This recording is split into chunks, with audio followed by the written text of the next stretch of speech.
Les abus sexuels sont un véritable fléau dans le monde.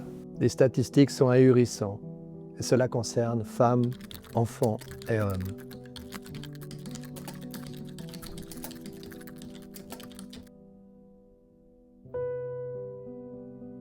Il est grand temps de mettre de la lumière sur cet important tabou sociétal et de soutenir les victimes. Si j'ai choisi de rejoindre Light on Shadow, ce projet qui me tient terriblement à cœur, c'est parce qu'il permet à des personnes qui ont été vraiment dépourvues de leur force de retrouver un sens à leur vie, de pouvoir repartir dans une sorte d'espoir. Lightonshadow.com est un site internet où l'on retrouvera des photos portraits fortes, sublimant les victimes tout en révélant leur authenticité.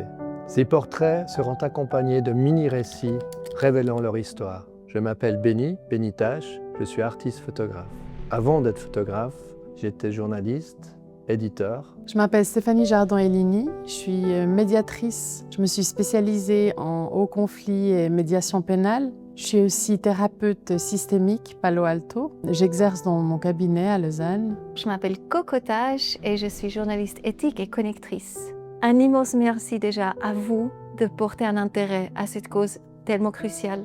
Une des clés du projet Light on Shadow est la qualité et la force des portraits présentés. Pour cette raison, j'ai demandé l'autorisation à des clients et des modèles que j'ai pris en photo de pouvoir montrer dans cette vidéo des portraits d'eux que j'ai réalisés. J'insiste sur le fait que ce ne sont pas des victimes et je les remercie du fond du cœur de participer à ce projet. La photographie est un outil très puissant. C'est une façon de réhabiliter l'humain et je trouve magnifique parce que c'est vrai que quand on est amoindri à tel point dans son intimité, c'est extrêmement puissant de pouvoir se dire j'arrive quand même à mettre devant une caméra et à aimer ce que j'y vois. Je ne crois pas qu'on peut vraiment se rendre compte de ce que les victimes ont subi. Par contre, nous pouvons avec tout notre amour les aider à regarder l'ombre et à sortir du passé qui les hante. C'est dans ces situations où on a besoin le plus d'aide, pas parce qu'on n'est pas capable de la trouver tout seul, mais parce que quand on est aux prises avec ce genre de situations qui sont terribles, la présence humaine à côté de personnes qui connaissent, qui savent les mécanismes et comment les renverser, peuvent nous aider à reconstruire notre vie tout simplement, à retrouver de l'espoir, de la lumière. C'est pour ça que je me suis engagée dans ce projet. Et la force vraiment de Light on Shadow, c'est de mettre des visages sur une problématique. Quand on parle d'un problème, d'une tragédie, mais on n'a pas d'image réelle, par exemple des victimes, ça n'a absolument pas le même poids. Ces portraits, photos, filmés sur ces différents réseaux, plus il y en aura, plus Light on Shadow aura de l'impact. Quand on rencontre des personnes, souvent des gens arrivent chez moi et me racontent des histoires et on se dit mais c'est dingue parce que si j'étais pas là avec eux dans ce contexte-là, jamais j'aurais imaginé. Parler de ce qu'on a vécu vraiment personnellement, c'est tellement intime et c'est tellement dur. Mais la guérison peut avoir lieu et la guérison va directement avoir des effets, pas seulement sur la personne concernée, mais aussi sur toutes les personnes autour.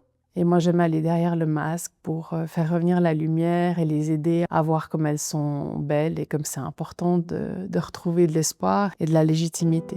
Pour moi, c'est un aboutissement, c'est une nécessité, pour la simple et bonne raison également que moi-même, j'ai été victime pendant des années d'abus sexuels. Et pourquoi aujourd'hui et pas avant ? C'est parce qu'aujourd'hui, avec toute la technologie, c'est une grande chance également de pouvoir parler de ça. Ils voient juste des personnes qui ont vécu la même chose. Et ça va les encourager pour sortir et pour oser en parler. Parce qu'il s'agit vraiment de ça, oser en parler et oser mettre la lumière sur cette ombre. Plusieurs personnes, plusieurs victimes ont déjà accepté d'être prises en photo, de partager leur récit, leur histoire compliquée. J'en fais partie, vous en ferez peut-être partie. Voilà. Ensemble, cassons les tabous. Maintenant, c'est le temps vraiment de s'unir pour cette cause, pour que ça s'arrête, qu'on ne garde pas le silence, mais qu'on devient actif, qu'on agit pour les êtres qui nous entourent. Et vraiment, ayons le courage et ayez le courage de vous montrer. Il est temps de passer à l'action.